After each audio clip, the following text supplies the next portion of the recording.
What's up, everybody? This is the Sports League Podcast. Back for another week. I'm your host, Alex Leak. We got the co-host, Amanda, back on as always. Amanda, ready to talk another week of football? Oh yeah, we had some interesting games this weekend. A lot of walk-off kicker wins. It was dramatic. It was fun. I wasn't feeling those NFC North kickers Mm. coming through and killing me on my picks. I'm John, sorry, do great you to have mean you the back two on. games you picked wrong in the NFC North? Man, I needed a miss on one of those. Ugh. John, how about the kickers coming through in week 7? That's what they get paid for. I don't know why people be so damn surprised. And I ain't talking shit, but I'm like, being a defensive end or, being in the locker room, I've been around kickers and I've lost games that could have took us in or put us in real good situation to go to Super Bowls or win playoff games. So Yeah. it's what they get paid to do. Like, it's no surprise to me. And also, y'all see it as fans sometimes, and I see it as like a player. Like, sometimes I get stuck that I don't play no more. So I'm like, man, Yeah. what everybody so happy for? And I'm like, hold Do on. your job. They Yeah. never did this, John. Like, they weren't in the locker rooms and stuff. Like, it's totally Okay. different. But let me just speak as a Packers fan who has lost so many goddamn games because kickers over the last season and a half. That True. Minnesota game we lost by 2 points, our kicker left 7 points on the field, extra point and two field goals. So having a kicker who's the oldest person on the roster show up, his first kick inside Lambeau was during the game. And And that he hold won the wasn't game clean winner. either. That hold was a little messed up. He still hit it through. Yeah. Like they Right. fumbled the hole, they straightened like it was, and he still fucking won the game there at the end. Like as a fan, yes, we don't understand your perspective, but holy fuck, it's nice to have a kicker again. As the Yeah. as a Packers fan, like, oh, And You I can taking honestly tell you this one thing that I have perceived since I've been start doing media and podcasts. You fans have a different type of information, a different type of love and passion that a lot of us players didn't pay as much to. Because you can sit here and tell me about Green Bay stuff I've never heard of. Like, you'll sit here and be like, "Well, I remember in 1963 when they had Brian Booty, he kicked one," and like that's stuff that I don't really pay attention to. So, and I've told some of my colleagues, I'll be like, if you want to really know about football, just talk to a real fan. Like, I'm not talking about somebody who comes here and there, but people to be there every day, they'll sit there. Die I have hard. this in the weight room. I have this guy. He will sit down and tell me every stat. I'm talking about like every stat of every game. And I'm looking at like, bro, I didn't even play then. I've been a Falcons fan since this year, and they had so and so, and he'll tell me who was the coordinator, who was this, and I'm looking like, bro, like you're a genius. And I told him, I said one day I'm gonna have to get you on this podcast because you know everything. Like, he knows everything. Like, that's down to awesome. That's awesome. Yeah. And speaking of kickers coming through, Chad Ryland hitting Chad that game Ryland. winner to beat the Chargers. That was a pretty good game. I was rooting for the Chargers, but a big win for the Cardinals, Amanda. I mean, LA should have found a way to pull this one off, but they settled for field goals every time. It was rough. I expected way more from them in this. And I I don't remember if what quarter it was, but at one point I said, I feel like the Chargers want to lose more than Arizona wants to win. I mean, you start the Yeah. game with back-to-back turnovers.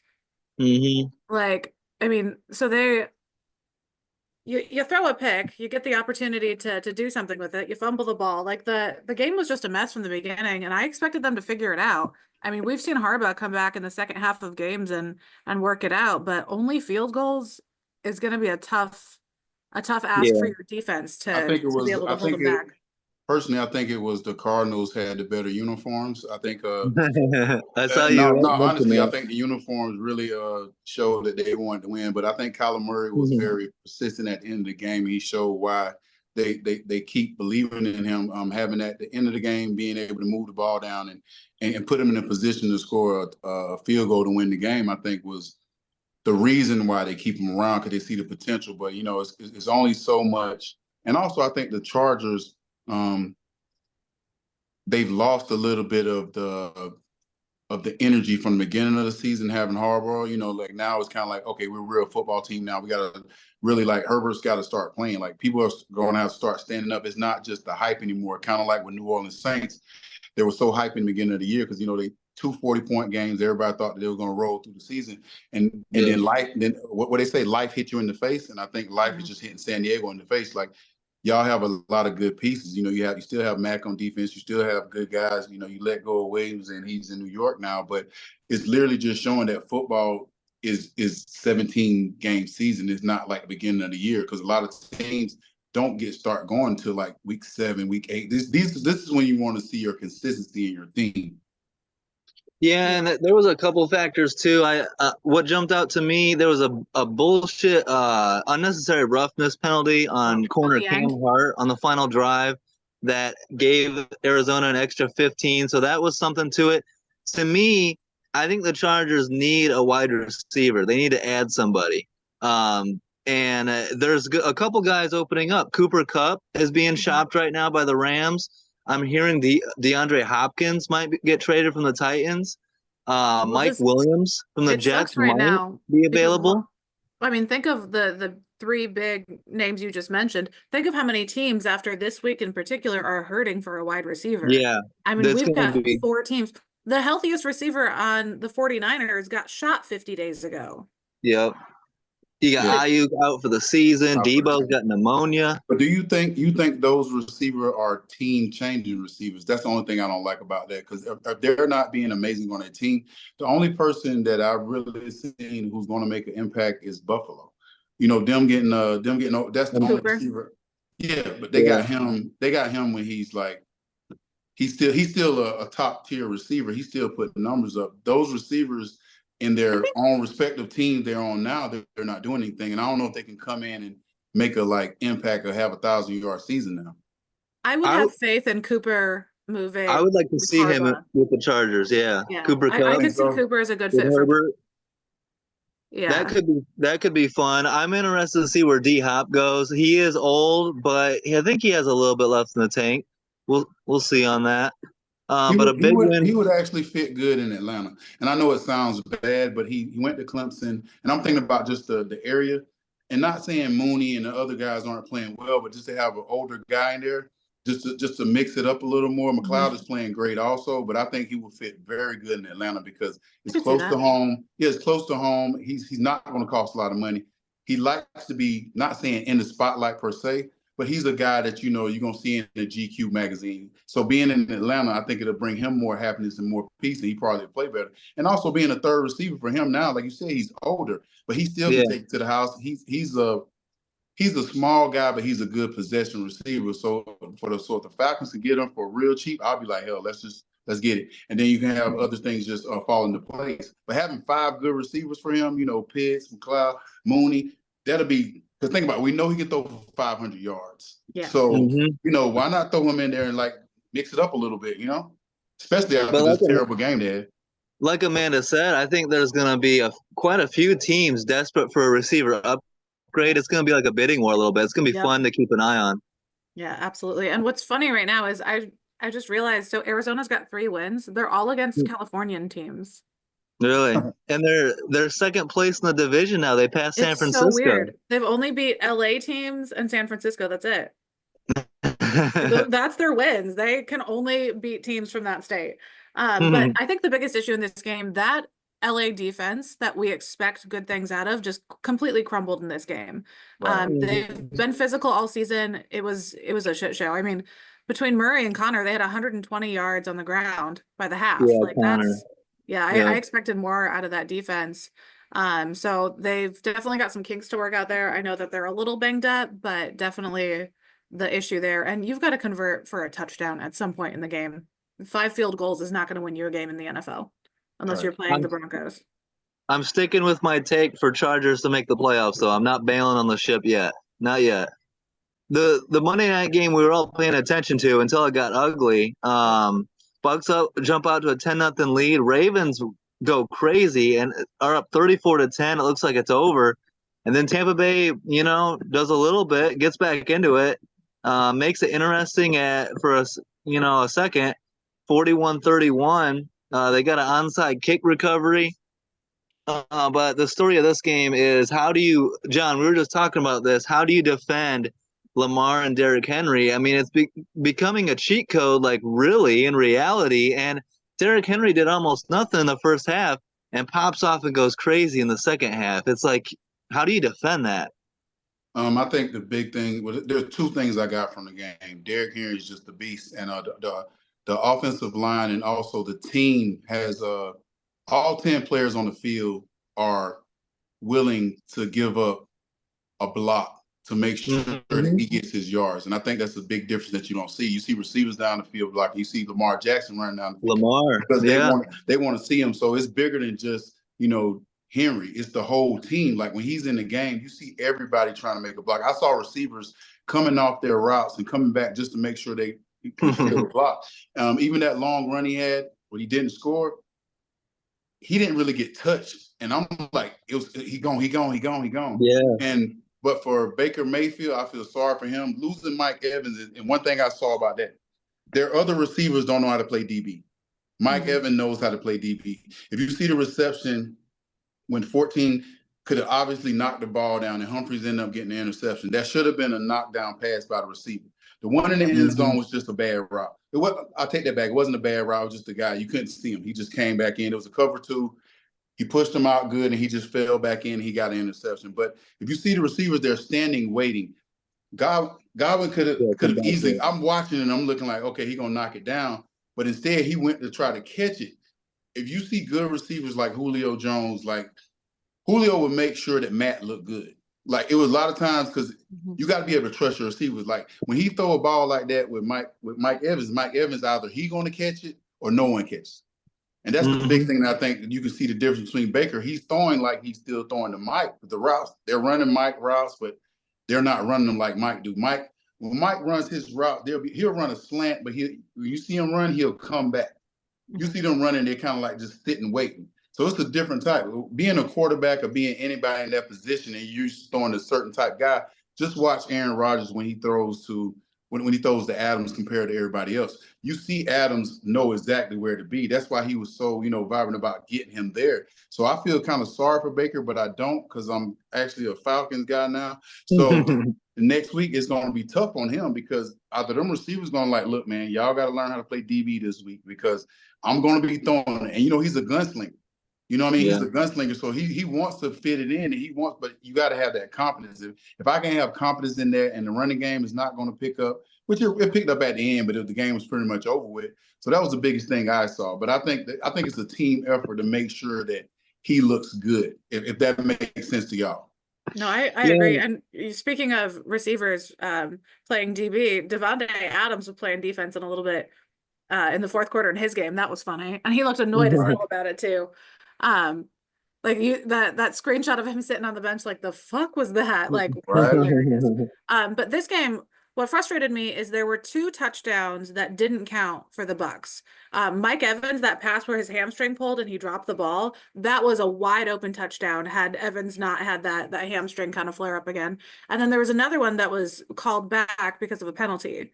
So had those 2 little things not happened, I mean, this would have been a tie game or, the Bucks could have pulled it off. But it really sucks that they were fighting and scrapping to stay in it. And then, I mean, being down 10 points with a minute left, losing, I mean, that injury at the end was gnarly. Like Alex said, he didn't want to watch it. They wouldn't replay it again. I found it online because I didn't see what happened. But in the slow-mo, he is dragging his foot behind him. It is pointed the wrong direction. You could tell something was wrong right away. I don't like seeing stuff like that either. Well, and somebody tweeted, to skip it. That just sucks for the Bucks because, I mean, they're doing well. They've had such a good team. Like they've fought over injuries, and now they're going into this game coming up with Evans still nursing that hamstring, Godwin out for God knows how long. I think they said it was a dislocated ankle. Officially. Might be out for the season. Damn near. I mean, they'll have to probably make the playoffs and go on a deep run to get him back. Mike Evans is out until like week 11. So the Bucks are really going through it here. It's a tough loss.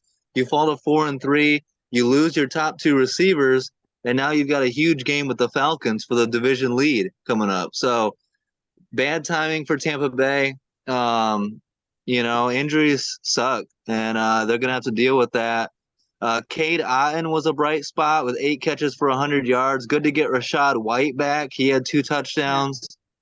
But the story of this game is Baltimore. They just look unbeatable, really. They've won 5 straight after starting 0-2.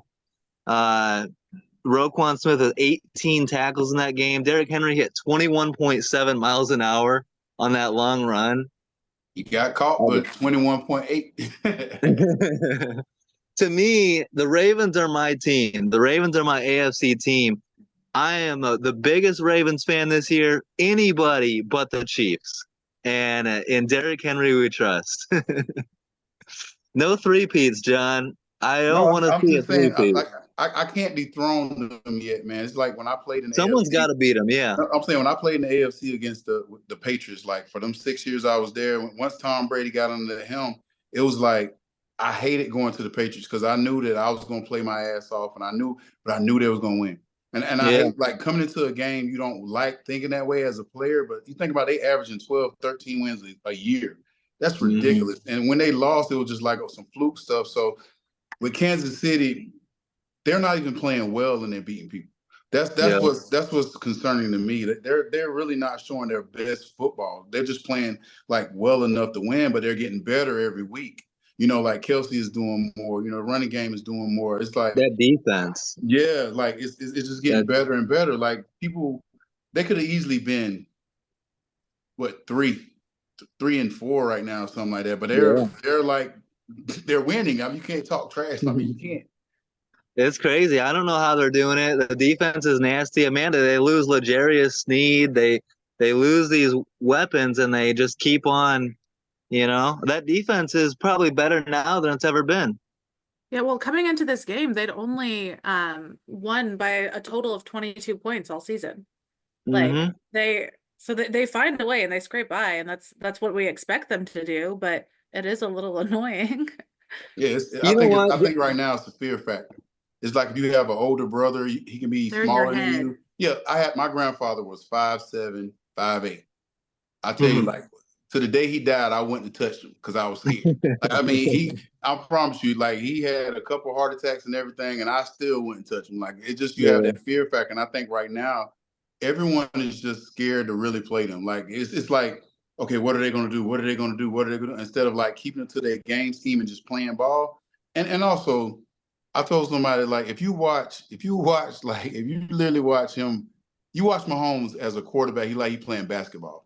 Like he doing like just crossing people over. He's doing spin moves. Yeah. And that truck on the goal line, if I'm that DB, I ain't never coming out again. Like, bro, like you cannot get embarrassed by Mahomes. Like the dad bod ran you over. Like, dude, that is embarrassing. Like, I'm sorry. Real quick, what grinds my gears, John, and tell me if this is a wild take, but this is what I believe. I grew up in tell me what you think. I am sick and fucking tired of Patrick Mahomes tippy-toeing on the sideline for 30, 40 yards. Exactly. All right? And these defenders are afraid to hit him because of not only a 15-yard penalty, but also getting fined. Tom Brady effect. Man. It's Tom Brady effect. It's the same way when I played Tom Brady. Everybody, first of all, you didn't want to be the person that hurt Tom Brady, and you don't want to be the person that get Tom Brady hurt. So them linemen used to just the linemen, they were like no-name linemen all the way down. But you never seen Tom get hit. And even when Tom ran out of the backfield, it was just like, I don't want to hit Tom the wrong way because I know I'm getting a penalty. You know what I mean? Yeah. It's like they said, the Jordan effect. You got a GOAT in the backfield. And the NFL, I'm not saying the NFL tell us don't hit Tom Brady or don't hit Mahomes, but it's just kind of like they don't want to get rid of their main piece. Like he's selling tickets. Right? I mean, he's that guy, you know? Yeah. Can you hit Mahomes like hard as hell but clean, like along the sideline? Like, can someone please do that? Like, I'm tired of seeing it. Amanda, what do you think? I mean, I agree with you, but as a Packers fan, I know Aaron Rodgers was babied. I know there are rules that are in place because of Aaron Rodgers' injuries. So I feel like I have no platform to speak on. So I can't say anything because like those rules have benefited Packers. So I'm gonna just keep my mouth shut on this. But this game, the Chiefs at Niners, like the Super Bowl rematch, like obviously the Chiefs pulled off the win 28-18. Can we talk about how much of a shit show it was on offense?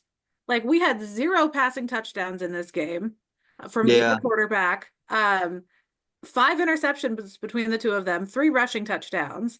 But those defenses were on fire. fire in this game. Yes. I mean, those interceptions, it was pick city. Alex and I were well, Alex was trying to come up with nicknames for the quarterbacks. We had Brock Picky and Pick Trick Mahomes.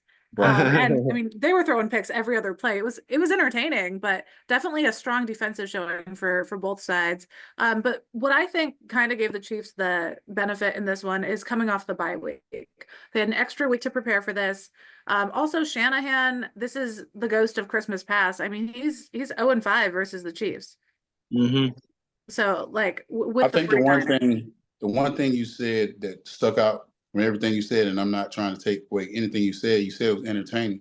And that's the kind of football we like to see. Like, you're expecting high numbers from quarterbacks and everything, but this shows the consistency of how good Kansas City is. Mm-hmm. The running game and being able to put the ball in the end zone in any kind of caliber. I mean, you got Hunt, just the resilience he has now, the rejuvenation he's brought back, him getting in the end zone and stuff like that. That's what people that really love football, like I'm an old kind of guy. I love seeing running game. Not saying, and first of all, I used to sack the quarterback for a living. So, seeing them getting knocked down or seeing them not, get so much praise because they're, oh my God, it's the whole team. You got to have a great line to have a great quarterback. And just to seeing like, they can win in any kind of situation. So for me, that's scary. If you're a team and you like, hey, they won again, when I watched the game, Kansas City beat up on San Francisco. Yeah. Even though like they beat up on San Francisco. Like San Francisco, not saying they gave up, but you can tell it was like if you watch how players walk and how they go, I'm looking like, yeah, Kansas City got this game, and Kansas City never felt like they was out of that game. Well, it sucks because we didn't get a full strength, healthy 49ers team. Like, look Right. how I mean, their offense is a mess. I mean, Jennings was out with a hip. Debo played 3 snaps and then was on oxygen on the sideline, and he's in the hospital with pneumonia today. A bunch of fluid in his lungs and stuff. So obviously we weren't going to get a good game out of him. Ayuk went down before halftime with potentially I haven't seen the update today. Season-ending torn ACL and some MCL damage, so he's done. I know that's what they thought it was. I just didn't want to say it in case it hadn't been confirmed. And then McCaffrey's still out. Like, I would love to see both of these teams at full strength play each other. And it seems like it almost feels like people are always making excuses for the 49ers, but there's always something when they play. Like, go back 2 seasons ago. Okay, last Super Bowl, there was no excuses. But, their first matchup, like Brock Purdy went down in the first quarter. Like, so seeing these teams at full strength play each other has only happened one time. And it's just kind of frustrating because, that's their Super Bowl. That's the 49ers Super Bowl right there. And then to have half their offense injured or sick, that just sucks for them. And, I can actually say as a player, what you're saying is the dynamic of every team. We just don't see it as much. You just like, because San Diego goes through it, San Francisco goes through it, New York Jets go through it, the Giants go through it. It's just the names aren't as big as we see, and the teams aren't as acknowledged. Like you have people like Atlanta right now, they don't have their starting center, but it's okay. They have to throw somebody else in. And I think that's the biggest statement that you made also is that every team goes through that we just don't pay it that much attention. But when we see 2 teams like them, we're like, well, we don't have him. But you can go to any locker room and they'll say the same thing. We don't have this guy, we don't have this guy. It can be a long snapper out that we don't know nothing about. And he's out there and you wonder why, that snap was wrong. So it's so much. I think that's why I love football, because if you're in a locker room, there's so much stuff that we can't tell people or we can't say. So the drama is like in the locker room, because the intensity in the locker room, like, oh man, so-and-so might not play. And we're sitting there the whole week just like y'all are, like, we don't know if he's going to play or not. So y'all thinking intense for y'all should see how we feel. We should be like, oh man, I don't know if I'm. And then I was sitting on, it's so many times I was sitting, like it was Friday. I was like, man, I don't know if I'm going to be able to play on Sunday. I don't know if I'm going to play on Sunday. This Sunday come, all right, I'm playing. All right, we got you. I'm like, so it's That's a lot of stressful, stuff, man. That's one of the best dramatic things about football. That if y'all, and I think the more media is getting now, they're going to start being in locker rooms and start giving out more stuff, because even like, I guess even like Parsons having his podcast, y'all really get to know players and see like the reasons, like I'm hurt because of this, or the reason why I didn't play is because of this. I got family issues. You got people leaving practice for family issues now. We could never do that. Like, I'm like, what? Well, and then it's And funny when then- they don't publicize the whole thing, then there's like rumors and drama, like the Romeo yeah, Dobbs thing. He missed the game in his hometown due to personal reasons. But the amount of different narratives going around on the internet, because like he was a very Right. well-liked guy, like people have a very like he's known to be humble and a very team player, and then missing 2 days of practice and then getting suspended for the game. Like there are so many different stories going around, and no one knows the true story. So honestly, Yeah. like at this point, transparency might be in his best interest. Like, why'd you miss it?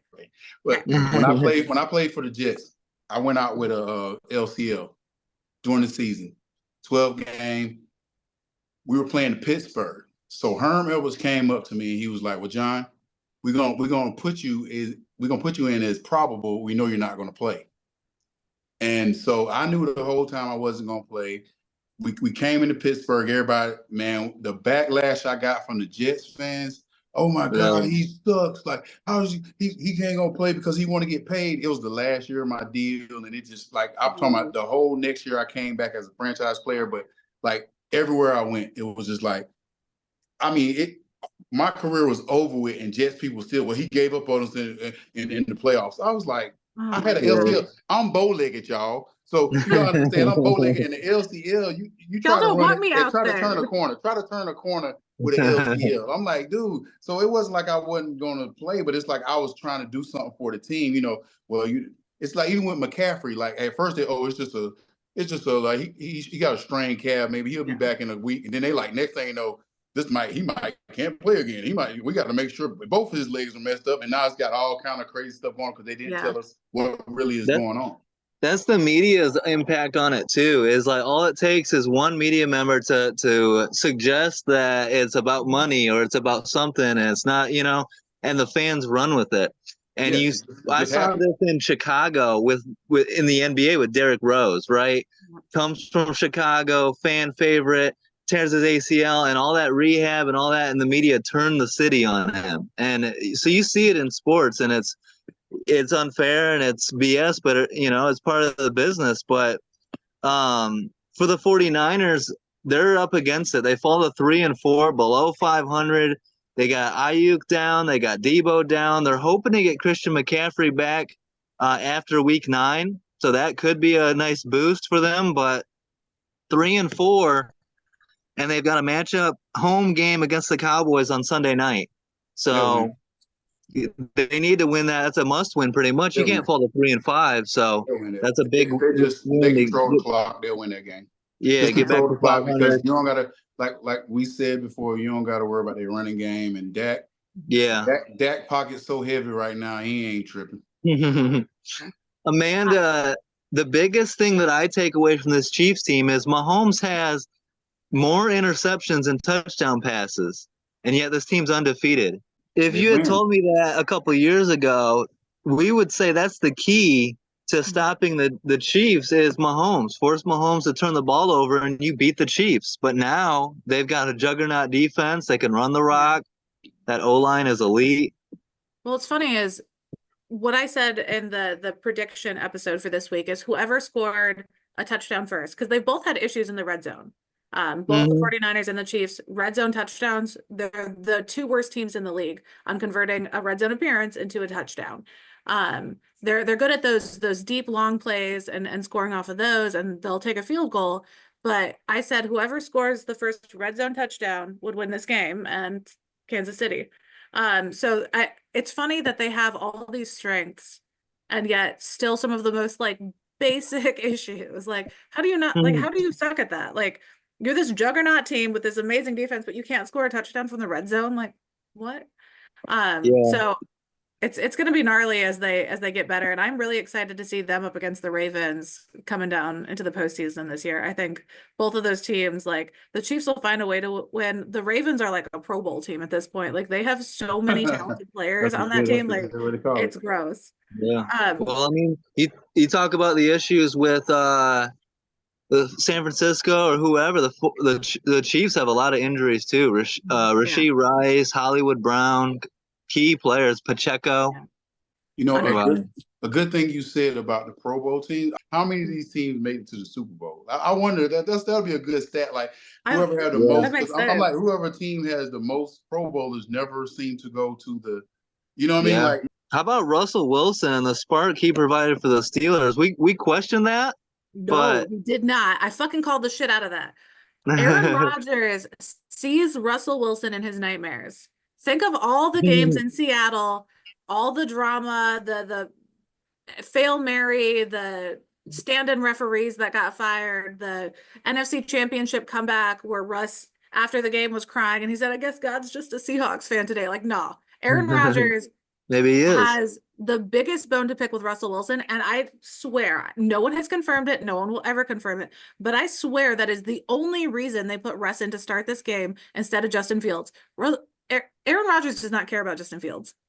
However, Russell Wilson has messed with Aaron's head enough times. I feel like that was the move because Justin Fields is the first quarterback to ever be benched in week 7, other than for an injury, that has 4 more wins in NFL history.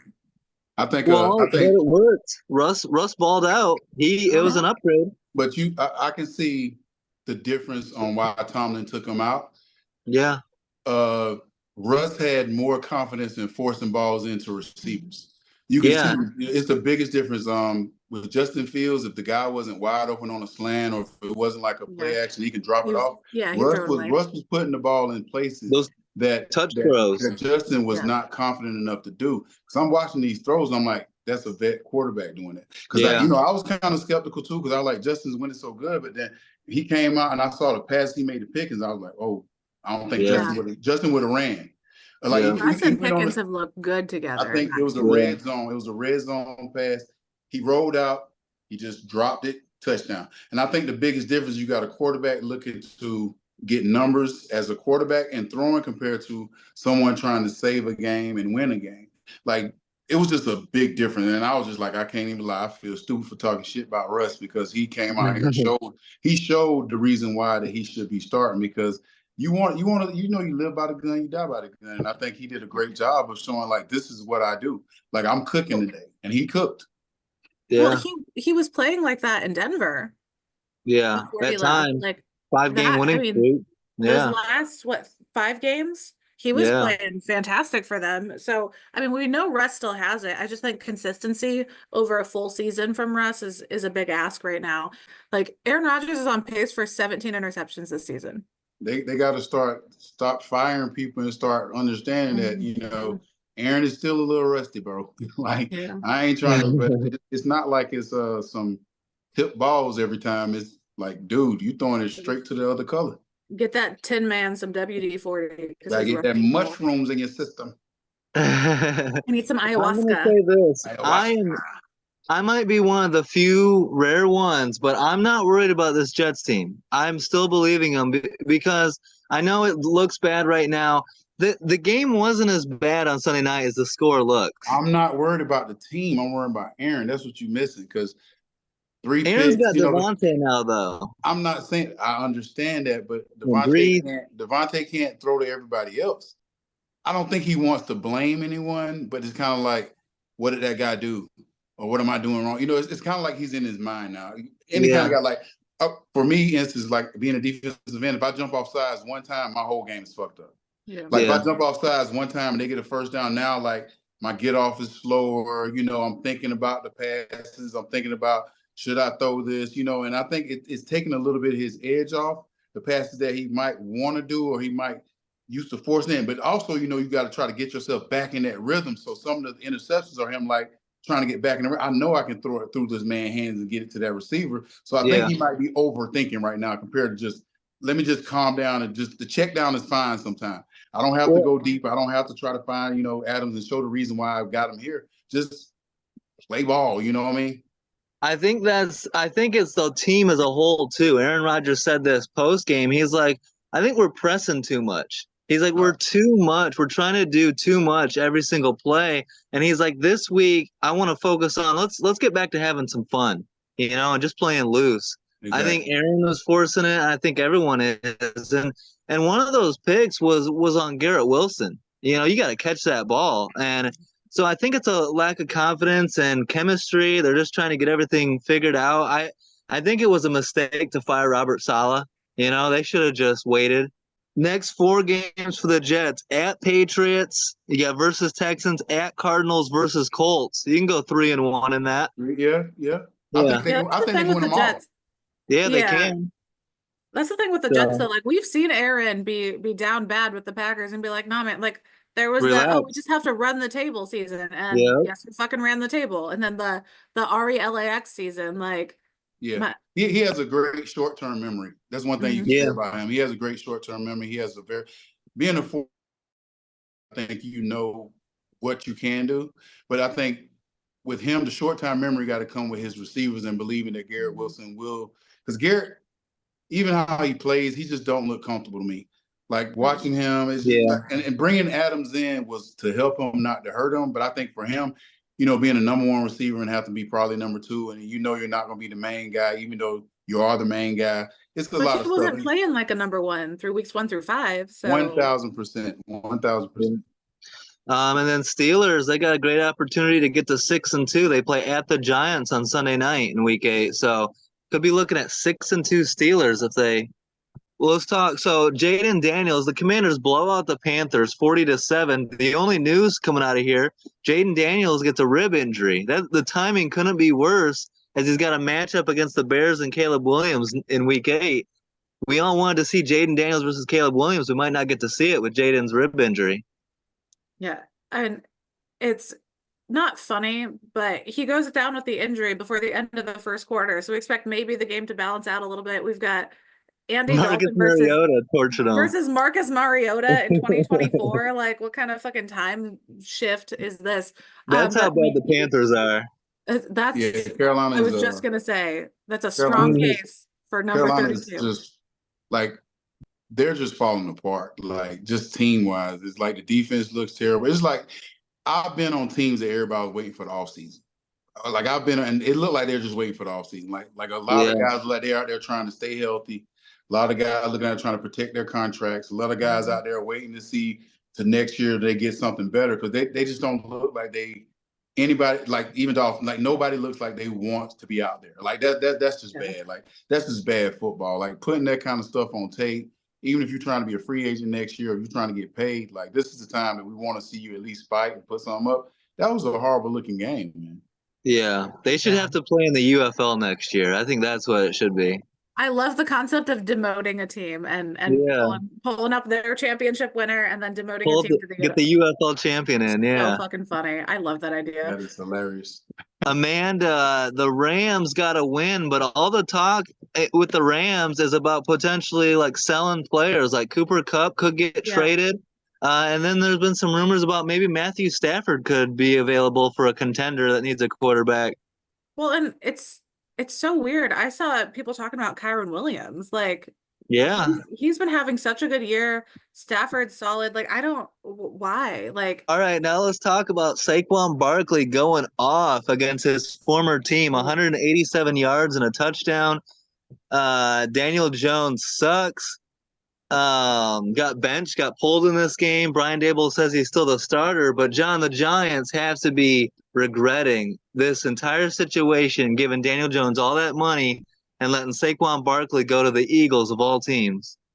Well, first of all, I think it was a defensive team on both. I mean, a defensive game on both sides. If y'all watch how many sacks, and that just me being a Jalen defensive Carter. guy. Those young guys were after his ass all game. I'm talking about it was 8 sacks, right? Yeah, Carter. Yeah. Carter got a sack. I mean, everybody on the D line, I think, got a sack. And for me being a defensive player, I was super excited. But also on the Philly side, they gave up a lot of sacks too, or a lot of pressures and stuff like that. But I think Saquon deserved that. Daniel Jones, like them benching Daniel Jones and Saquon going off like that is just one of those fairy tale things. I mean, I remember when I played for the Cardinals and we just destroyed the Falcons when they came in. That's the kind of stuff like you're like, I don't think I deserved it. So I know Saquon was like, I don't think I deserved what y'all did. And you understand the team you're playing with. And first of all, think about it, Saquon knows everything about the players there. Yeah. So I guarantee you on Monday when they had to do the thing, or Monday or either Wednesday, because they might have victory Monday. So On Monday, he came and said, this guy hates this. This guy hates this guy can't do this. He can't go left good. They always like the guard. If you try to go down block, he sat there and tell everything. Daniel hates when you talk about his sister. Like it's all kind of stuff that Yeah, he had the burn book, man. when we played the Falcons, I told him about everybody on the O-line. I said, look, he does this. He hates when you do this. If you want to get him mad, just chop him in the throat. If you want to do that, give him a slap on the ass. He'll think something wrong. Like I told him everything. Matt Ryan hates pressure. Matt Ryan does not run to the right. I told him everything. So we played, and I played for the Cardinals. We weren't like great, but I'm like, we demolished them. It was just like, and they were like, well, you know, Abe probably had something to do with that. You're damn right. Yeah. Damn right. My favorite part about this whole thing is someone asked him, they're like, hey, Saquon, are you looking for revenge on your former team? He's like, oh, no, revenge isn't on my mind at all. What would it have looked like if he was out for revenge? Like 17 carries, 176 yards. Like he was averaging over 10 yards a carry. Like if you had been bitter and out for revenge, what would like 300 yards rushing? Like what do you mean you weren't out for revenge? What the hell? I'm telling you, he wasn't out for revenge. His team was. Yeah, like, exactly. They know how hard. Think about it. If I'm going to get Saquon every year and he comes to my team, thank you for coming here. Thank you. Look, we're gonna make sure you look good today, bro. Like whatever. Hey, we're gonna kick their ass today. So and you don't Saquon ain't had to say nothing. All you need is that little bit of extra motivation. You already hate the Giants if you're an Eagle. So but you want to, you know, having old boy back to 11. Having him back to it, that dude is just awesome. I didn't know how serious he was to that team. Yeah, AJ Brown coming back. It's I promise you, like a morale boost for them. Yeah, from last week to this week, it seemed like the exact same route, the exact same catch. That's just like these little things, like one-on-one. I don't know what they're thinking about. I'm not sure what defense they're thinking, but it's like he run a straight 9 route every time, and he's just like this. It's like just the same. You can tell they've been practicing that like so much. The touch on that pass was perfect. Even he threw it like off his back foot or whatever he did was wrong, but it just like boom. And AJ Brown has took that level. Like I can tell his presence in the locker room is very large. You can tell because like when you have players like that and they're down, you can tell on the game. And when he's in the game, you see the whole. This looks like the team we saw last year or the team before that. Like when he wasn't in, it was just because you know I don't know Smith good, like I don't know him personally, but he's not like a rah guy or you know does. So you know he couldn't really pick up the slack. Having AJ back is just like everybody morale it's like the whole team's morale has changed. And he's a monster. He's a true #1 receiver, one of the most unguardable dudes in the league. Like. Yeah, and I agree. He's probably a huge locker room guy as well. And I say I really like how cohesive that Eagles locker room is. I mean, going back to Saquon, there's a video of him on the sideline. Someone's like, "Yo, man, you got 13 yards left to your personal record," and he was like, "No, let's let the youngins get their carries." Like, it just seems like they have such a good, healthy, like familial mindset there. And then I mean, on the other side of the ball, like without Andrew Thomas on that Giants offense, Daniel Jones is getting beat up. Like they're missing one player so much right now. And like, we've got this overpaid quarterback who is getting his ass beat. So we bench him. Drew Lock comes in and fumbles the ball twice. Like it just, they're obviously dysfunctional and we can see it and we can feel it. But the Eagles are doing something beautiful in that locker room, and the personalities, AJ Brown being back, you can just tell like the morale and the mindset is very, very cohesive. And other than the fact that they have yet to score points in the first quarter of a game, I think the Eagles are pretty nasty this year. I like it. And they're surprising 4-2. I mean, I'm like looking at because when they played Atlanta or when they played early in the season, you would think they will be 2-4 this year. So they're actually playing better than we're giving them credit for. And I think Saquon has definitely put an imprint on the team. And like I said, having AJ Brown back also is putting a big imprint too. But I gotta give credit just because I'm a defensive lineman. They D line showed up. They finally showed up and showed what kind of team they possibly can be with everybody. You know, I guess agreeing with the system that they have. Yeah, everyone buying in. That they were my preseason pick to go to at least the NFC Championship game. I thought they were going to bounce back. They're not there yet, but they're trending in the right direction, and I think that they will. but this sets up a great matchup in Week 8. The Eagles at the Bengals, two teams that haven't played up to their expectations yet, but they're starting to trend in the right direction. I think that's going to be a great matchup in Cincy. Amanda, let's talk about Lions over the Vikings. A great game here, 31-29 on a Jake Bates game-winning field goal. Jared Goff, Goff is ass, but he's not right now, as he's only the fourth player in NFL history to post a 140 quarterback rating for 3 games in a row, joining, was it Roger Staubach? Who are the names, Amanda? Aaron Rodgers and One other guy. Yeah, Warner. it was. I can't remember. Shit. Kurt Warner. In Yeah. 99. Yep. Yeah. And 2 of those won MVP. So Yeah. Jared Goff Goff as not bad. MVP is Is such he an having an MVP interesting. season though? You don't think Lamar Jackson is kind of he's I'm not saying Goff. I'm not saying Goff deserves MVP. I said no. Just him in the conversation is interesting because last year I about made Alex a shirt that said Goff is ass because that was his fucking motto for the season. Well, it's early in the season. The Goff is gonna be ass. Just wait. Well, he does have a habit of choking and throwing the game away. But this game, there isn't too much to touch on. Very, very well-matched teams. Missing Hutchinson, which we thought would be the story of this week. They still had 4 sacks. 4 different players stepped up to get a sack each. So I think they're replacing him by committee, which it worked so far. This was a great game for both teams. The Vikings were finally tested and they get to see what areas they need to work on. We've got solid kickers for both teams. I think the story coming out of this game is Jameson Williams being suspended for 2 games for PEDs. So they'll have to survive without him for 2 weeks, and he's been a big playmaker for them. I think they're fine long as they don't lose Amon-Ra St. Brown.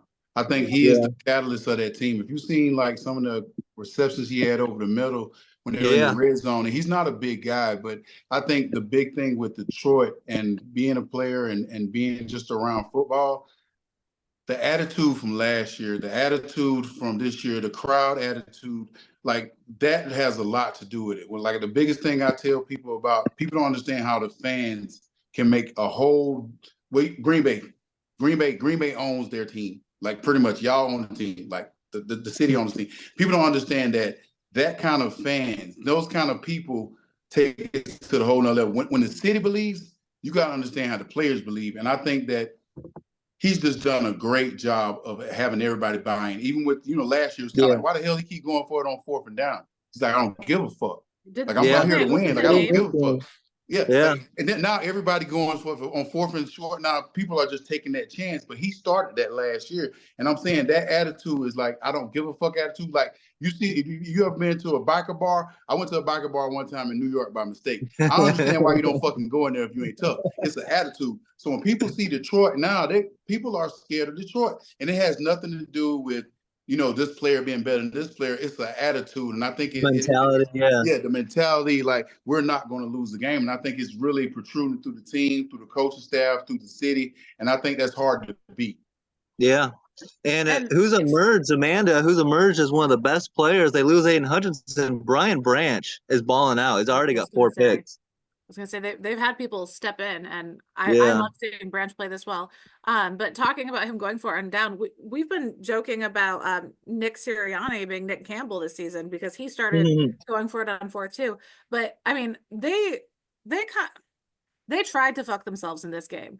Going for it on 4th down after what should have been a 3 and out in the first quarter, the first possession of the game. Turning over on your own 34 and immediately giving away a touchdown. Are you like... But please tell me that ain't attitude like fuck y'all. We're gonna give I you this. know. No, it's like okay. Ballsy, man. You ever seen a bully, right? And they be like, go ahead, you take the first punch. And he eat it. They like, we're gonna eat the 7 points and we're gonna still come kick your ass. That is some scary shit. If I can sit there and give you 7 and still say we're gonna whoop your ass. Now, that's the kind of team I would want to be on. Like, look, we gave him 7, and what the fuck y'all gonna do? We're still gonna win. Yeah, but think about that. They got a kicker, man. Whew. That's gonna fuck with your aura. Too.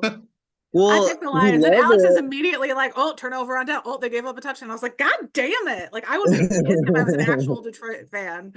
Well, you love it until it backfires, and I'm all for it, especially in the regular season. They Like, lost, sure, what, do three what you games gotta last do, year? but you can't do that in the second half of the NFC Championship game. Like, Yep. at some point, you gotta, But you got it, to be yourself too, though. You got yeah, to be real. exactly. You can't get scared. Like I'm telling you, it's the bully mentality. You can't get Yeah. scared when the gun is in your face now. Like you've been doing all this now. Now you're getting scared. Hey, bro. And I like him because he's that confident in his team. First of all, I Yeah. don't think you understand what kind of confidence it is. It's kind of like lead the defense out there. Yeah. We believe in our defense, so I don't give a shit. Like, you know Yeah. what I mean? Like, that's the kind of stuff that as a defensive player, you love that. Like, it's fourth and something, leave that team on. Like, that's the kind of stuff that you can't get. Like, that's the kind of stuff, like, even probably in practice and stuff, I know their practices are, like, very just intense because they're like, Yeah. okay, it's 4th and 1. Are y'all gonna get what y'all gonna do? Like, that's the kind of stuff that in a game, it doesn't phase you. Okay, well, they scored that. All right, whatever. You know what I mean? Yeah. Like even a loss to Yeah. them probably is like, we lost the game, so what? Let's go kick the Yeah. W back. You know what I'm saying? Motor Yeah. City Dan Campbell is the type of coach who would get arrested for throwing a punch in a bar because somebody went after one of his players. Yeah. Yeah. A very player-friendly coach. I mean, any player would want to play for him. Absolutely. Well, you seen how he played, so it's like the Oh, his same thing. pregame speeches. Shit, I'm ready to put on some shoulder pads. Let's fucking go. Let's go. Speaking of Mike McDaniel, the Colts get the win over the Dolphins 16-10. Not much to talk about here.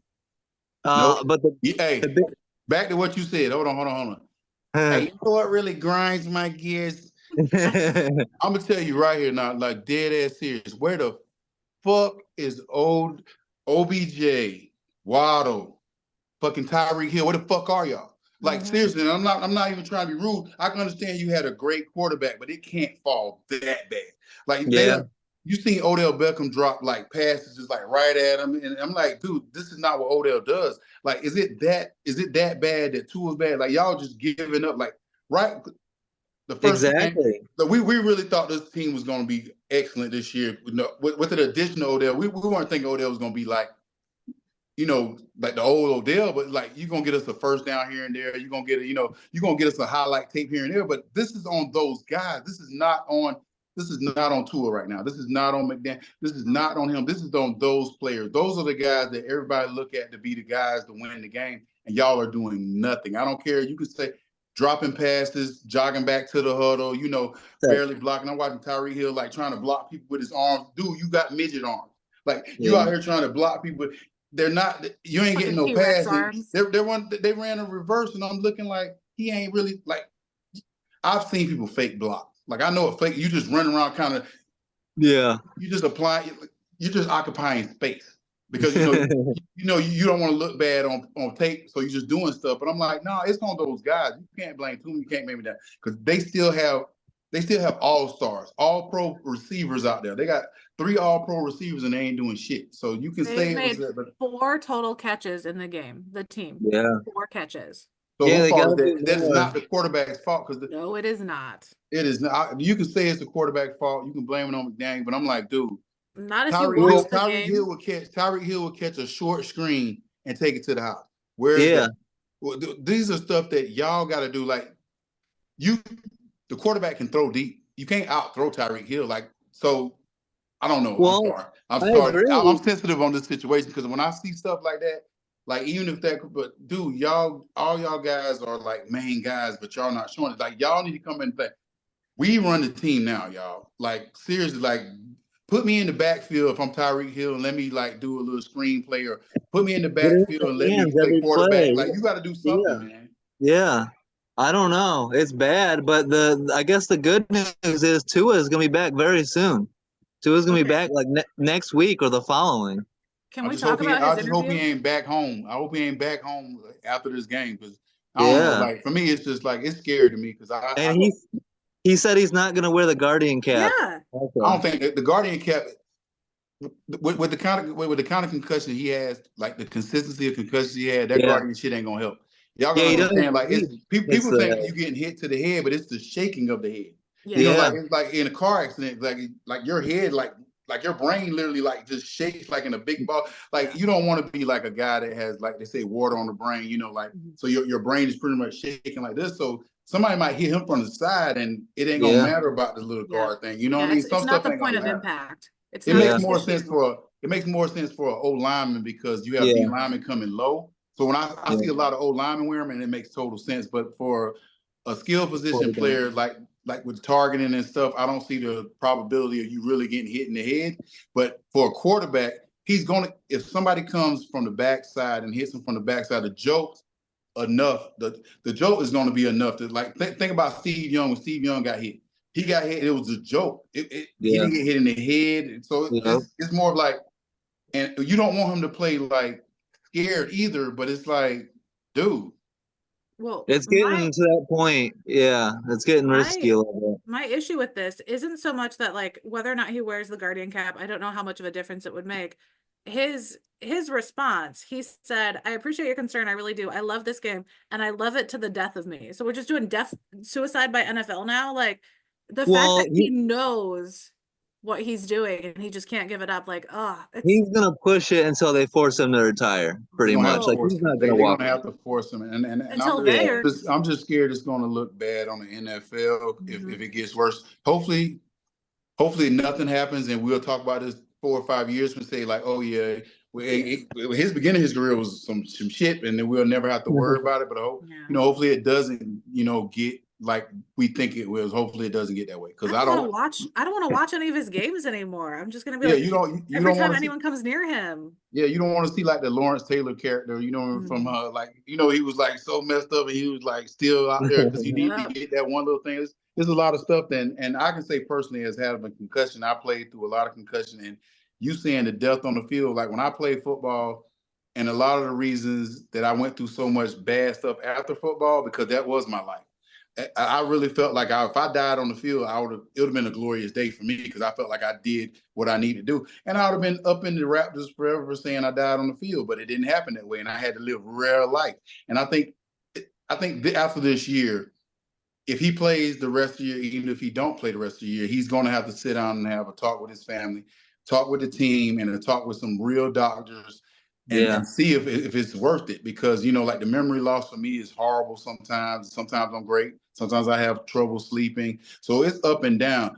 So he definitely gonna have to get a therapist, I think, first of all, to talk to him, like a real therapist, to somebody to break it down and ask him the questions about how's your memory. Ask him questions about how's your play calling. Ask the question about your kids. Ask your question about your wife, and ask the wife and go through the family and ask them, what do y'all see different in him?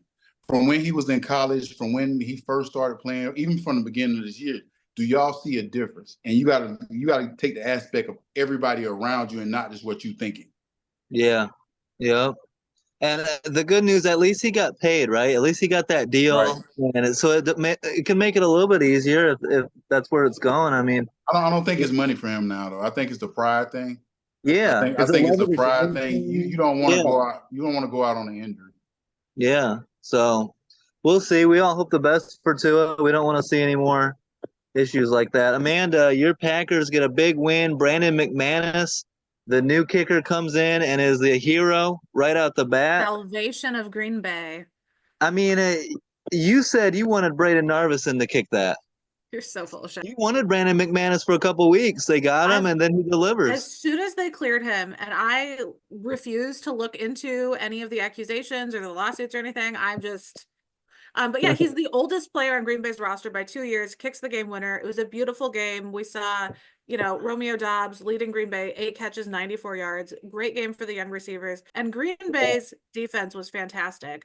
And we've been seeing them pull together, but you cannot win a game with 10 completions. So, I mean, it was his fewest connections in any game since he's started in the league. And, we highlighted a lot of CJ Stroud's issues. Like if your defense can do to CJ Stroud what the Packers did, then that's how you beat them, because they've looked fantastic this season. We have a lot of praise for Stroud, but I mean, what to do now. Nico Collins is hurting that team. Yeah, they were hoping Stephon Diggs would be wide receiver 1, but Nico's clearly the best receiver. What do you think, John? They need Nico Collins back. He's on IR. I think we should call whenever Green Bay plays. We should have the Amanda moment. And let her just think. I love the way she talks about a team. I hear the excitement. I hear the pleasure she has when they win. So I like to just listen to her because, like, I don't really know a lot about Green Bay like she. But when she gets into it, she gets into it. You feel it. So I was gonna let one of you bring up his interception so I could do the other Yeah, side. Jordan Love. I want you. Jordan This Love. is Amanda's moment. I'm telling you, this is your moment. Please go. Jordan Love is the love child of Aaron Rodgers and Brett Favre. Like this is my theory. This man shows up and will have. I mean, how many games did he go without an interception last year versus this year? He is straight Brett Love over here. Like this man, his two first half interceptions were so bad. And like one of them was tipped, like, but oof. I think the first two were there was no, those were his fault. Like there's no explaining that away. But they give 10 points to the Texans. And when we're having issues getting the ball moving, and we are not a first half team, so far this season, the Packers defense has held opposing offenses to 22 points in the second half combined. So if it weren't for our defense stepping up and the Packers offense being able to figure it out in the second half, we would have lost every single game this season. I am used to Aaron Rodgers and being up 30 points in the first half and not having to sweat the second half. I don't like this comeback shit. It is fucking stressful. I feel so bad for fans of teams who are comeback teams because this shit is for the birds, man. I was sweating. And then the last year and a half, we have a kicker go to kick a field goal. I don't care if it's 20 yards, 40 yards, they're going to fucking miss it. So McManus is up there and I'm literally like hiding from my TV. That shit was scary. It was stressful. I'm glad they pulled off a win, and shout out to Brandon McManus for actually making a kick because that's a nice I was change. like, go left, man. Double doink. How about Jeff Halfley was a hell of a hire. That defense is balling. So fucking good. Yeah, playing well. Oh, and Josh Jacobs, his first receiving touchdown in his career. How is that possible? That's NFL. crazy. He's like an end zone magnet too. Yeah, but not with receiving. So it was pretty cool. Packers are 5-2. They play at the Jags in week 8. I think that's a sneaky good matchup. I think Jacksonville is going to play well. I think it's a trap game. Yeah. No, not at all. Y'all got it. No. Trust, John. I think you're going to see your guy Love be Love. No, I think he's going to actually come and probably put up 350 to 400 yards. I think it's going to be one of those games that because if you look at the Jacksonville defense, their D line is yeah, their defense. You know, they have great guys. They have big names on their defense, but they don't show up. I think that Love is going to be comfortable. I think this is one of these games like this Texan game. It was a lot of which quarterback is better. So it's a lot more with Jacksonville. You look at them on tape. The excitement is not there. Amanda, remember I said this now. I think you're going to see a lopsided score, maybe 35-8 or 35-13. And I'm just saying that I just don't believe that I can't put credit in Lawrence to beat y'all defense. Not how y'all playing now. I think y'all going to decide to blitz. I think that y'all going to decide to blitz him. So and he's going to throw it, and Xavier's going to have a great game, and it's going. I think this is going to be a blowout. I think this is going to be a blowout for y'all. I'm just being. I love this. Realistic, and you don't understand. Like me, when I used to go to when I was in New York, we got to go to the warm states. Oh, I'm balling out. Because it's Packers suck in Florida. You don't get a lot of time. You don't get a lot of time to go down there, but I think they're going to be okay this week because it's not they too spend all their cold. time at the beach and not at practice. That's true. It's not Miami, Jacksonville. Jacksonville beaches. They don't got no beach. Tank Bigsby has been coming on as well, but yeah, stop the running game, put the pressure on Trevor Lawrence. Trevor Lawrence had a great game in London. 206 yards. Yeah, that's New England though, and New England's defense is bad as well. Yeah. I wasn't super impressed. Like the Jags looked better. It was a good win that they much needed, but you needed that Parker Washington punt return touchdown. That helped. Yep. You get a big return like that. That was nice to see. They got down 10-0. It's Sunday morning, and I'm like, oh shit! Like, you can't go and call your team soft. Mm-hmm. So that's a big thing that y'all don't. Right.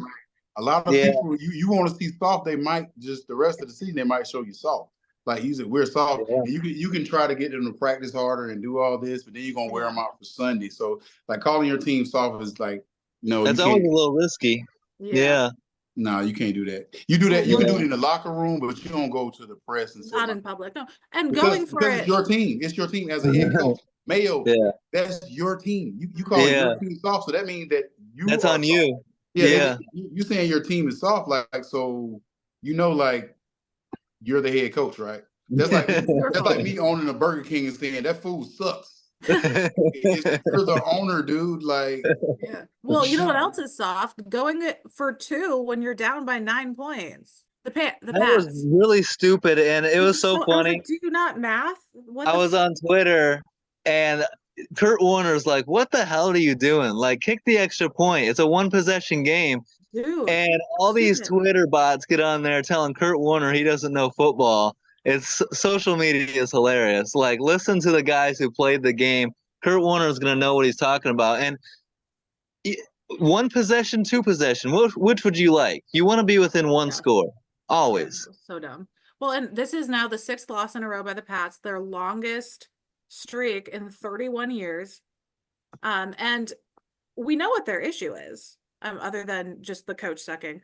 Their O-line, they haven't figured it out yet.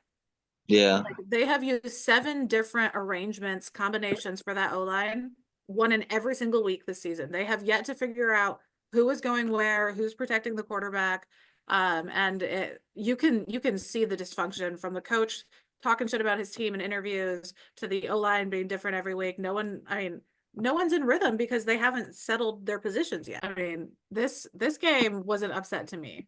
I was very surprised by Seattle coming into Atlanta and winning by 20 points.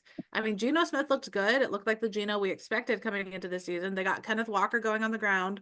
DK Metcalf looks good, but I don't really know what happened to Atlanta in this one.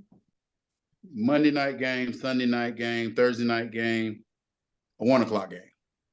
Yeah. I think literally it was just so much they gave for the last 3 weeks. Think about it. They had Carolina, they had Tampa, they had the Saints. You had all division games back to back to back. Yep. Now you got Seattle. Like, my energy is not going to be and it sounds bad, but you got to understand, it's kind of like when Green Bay plays Chicago, your energy is here. When Green Bay plays Jacksonville, your energy is kind of here. It's just a natural thing. So they came into Seattle 3-0. Seattle's 0-3. Who you think wanted it more? And honestly, if you were at the game, the energy wasn't there. Like, the whole game, from the only person I really seen that had a lot of energy or looked more comfortable out there playing was Bijan. Everybody else seemed like they kind of like was, man, let's get this game over with. Like, I think they just really needed rest, and I don't think it was a physical rest. I think it was more of emotional rest, and I think people don't take that aspect when it comes to football. All these guys played well. I thought that it just wasn't there for them. And Geno, they did held Geno for under 300 yards. He only had like 207, so that was a good thing. But I just think the energy just wasn't there. If you watch how, I think I saw the worst cover 2 ever played when Metcalf got that score. It was just like, I can tell, and you gotta understand, when I seen Bates get shook for that touchdown run, I was like, yeah, they just tired, because he had a one-on-one, and Bates usually come up and stick that, and I'm just like, they're just mentally tired. Like, it's just like, and also something I've been saying the whole year, the linebacking core is it's shaky. I'm not saying they're bad linebackers, but they don't go downhill. They don't scrape well. Not saying they're bad, but it's kind of like, you have a guy, Ellis, that, kind of played outside. Now you got him playing the middle linebacker. He's not a natural middle linebacker. You can see it. Lamon is not a natural linebacker. If you watch these guys, if they're not blitzing, they're like this on a run play. Because, I think they're nervous because, like I said, when people are soft or when they're slow, they usually don't know what they're doing. And not saying they don't know what they're doing, like, they probably know what play is coming, but I think the play action slows them down. If you got a team that can do a good play action against them, you'll see the linebackers sit, or even on a run play, they're still sitting, or you try to see them scrape, they scrape slow. And I don't like talking bad about Atlanta. Those are my guys. I love to see the team win, but this game just was like one of those games that because they got Tampa this week. So you got to understand, like, you just had Tampa. Now you got to play Tampa. I'm like, whoever did their schedule was like, let's see how we can make this schedule. Like, we're going to give them all these NFC stuff games and just see let's see who's going to be really good. Because I'm looking at the schedule. I'm like, man, I would hate to have their schedule. because that's intensity. Like you got must win. Then you got Seattle that we lose this game, we might see Seattle again in the playoffs. But besides that, Yeah. if we lose this game, we can relax right now. We can get ready for Tampa. Yeah. Yeah. Kirk Cousins with a couple turnovers, that's uncharacteristic for him this year. So that Trying to make plays. Like I said, I think Kirk felt the same thing that I was feeling. Like, we're just like we don't have any life. I gotta go out because even he said after the press conference, he was like, that was one of those plays that, I try to make something happen when I should have just took the sack. He said that was basically on me. I seen the rock get cut off here and I came out and I thought I could make a play. And that was a bad mistake by me. So he took accountability. But even in the press conference, like none of the media, none of the coaches, nobody felt like this was one of those losses that our team was terrible. It just felt like, let's go back to because me personally, I told Maria, I was like, they might as well just scrap this film, just take it as a loss. It's one of those, like they didn't, because they had good moments. Like the defense had one sack and they have like 6 for the year. And that's not amazing for like regular people, but for us, it was like, whoa, they got a sack. Yay. So it was some things they could take good from, but like the team just wasn't there. It just wasn't there. Like from the kickoff to the whole game, it was nothing amazing. Geno Smith played extremely well. Their running game was good. Like I said, Bijan was probably the only highlight. Like the offensive line did play well, and a few guys got hurt and ended up coming back. So you can kind of tell. I think it was a mental fatigue more than it was a physical fatigue. Well, and Amanda, you're starting to see the separation in the NFC South. The Saints are super injury hit. The Bucks are getting injury hit. It's starting to open up for Atlanta a little bit here. And a big game against Tampa Bay, if they can bounce back and get that win, no Mike Evans, no Chris Godwin, that's a winnable game. You get that win against Tampa Bay, Atlanta could start to pull away a little bit because the Saints are decimated with injury and Tampa Bay as well. Yeah, I think it's a perfect opportunity for them. I would have liked to see more life in this matchup, but I do think it makes one of those games. Yeah. I think they needed a breather and they're probably thinking ahead to the division matchups. And you got Seattle on a 3-game losing streak. Maybe they took them a little lightly, Yeah, but I think me, like honestly, I played and a lot of times when you have a game like Seattle, you'll mix in Tampa also. You'll mix in the other team so you can see their plays too. So let's say whatever plays Seattle has that matches the plays that Tampa had. You can't match, a receiver to a different receiver sometimes, but you can match plays. Well, they have the same plays. So let's run this play so we can be ready for this play next week. I feel like we can just kind of skim over Titans at Bills. Obviously, the Bills won. Amari Cooper had a slow first half in his first game as a Bill, but he picked it up the second half, shook a little rust off there, but his first catch was explosive, beautiful. The backup quarterback for the Titans, an early little flash of life. They started out, 10-0. Another game that I thought was going to go against my picks that I was kind of upset about, but definitely pulled the direction we thought it was going to. Pass protection for the Titans is abysmal. You've got Mason Rudolph starting, and he did okay in the first half, 18 of 23, 155 yards, a touchdown. But then the Bills kind of woke up for the second half, and that Greg Rousseau led defense is just nasty when they're firing. Where was Ridley? Who? That's another guy that. No, I mean, you're talking shit about you need targets, you need this, you need that. Like, that's why you kind of got to hold your tongue unless you're like. Now, if you heard Julio say some shit like that, it'll make sense. But I'm like, really, you ain't been like you ain't 1,600-yard guy. Like it's not like you get 10 catches a game. So if you're gonna talk that shit, you better go in that. And then it's kind of tough being a quarterback or being another player when somebody calls you out. Like, okay, I need more of this. Okay, we're gonna show you better than you can tell you. 3 catches for 42 yards. Nothing crazy. Right. How many targets? How many targets? 9 targets, 3 catches. I saw some misses and some drops. So you can't talk shit. You can't talk shit. You get 9 targets in the game.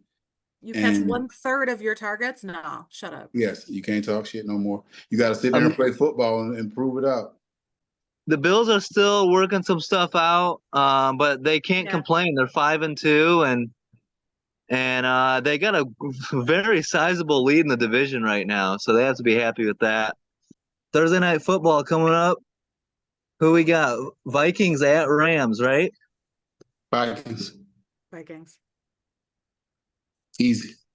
I Yeah, want to even- pick the Rams, but I don't want to. I don't know if I can do it. Well, Cooper Cup might be back. Puka Nacua could be back. I mean, Cup was close to coming back last week. I think it's going to be an easy game for them. If the Vikings, Hawkinson making his season debut. We got Yeah. TJ back. the running game, Who is making the season debut? TJ Hawkinson.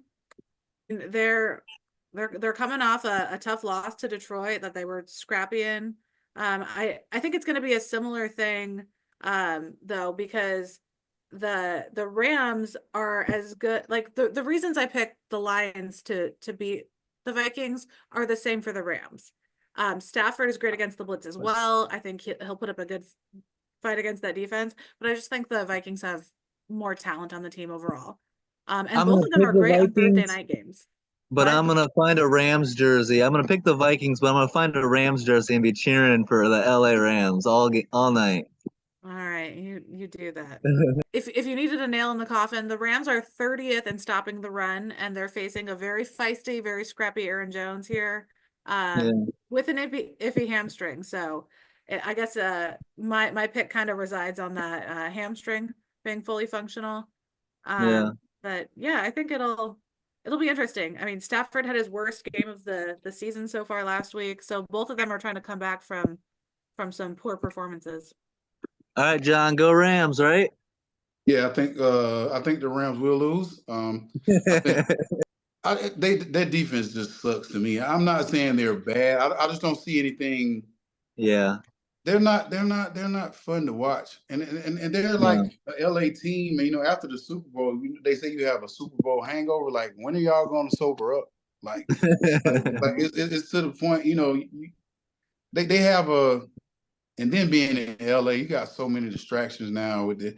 It just seems like they're an LA team now, and I'm not saying that in a bad way, but it just seems like they're really a LA team. They're not saying they don't enjoy football. It's just not exciting to say that you're a team in LA. Yeah, you got half the team on the trade block, you know. It's So crazy to me that 3 weeks ago this team beat the 49ers. yeah. Well, the it's 49ers good didn't have news, anybody. too.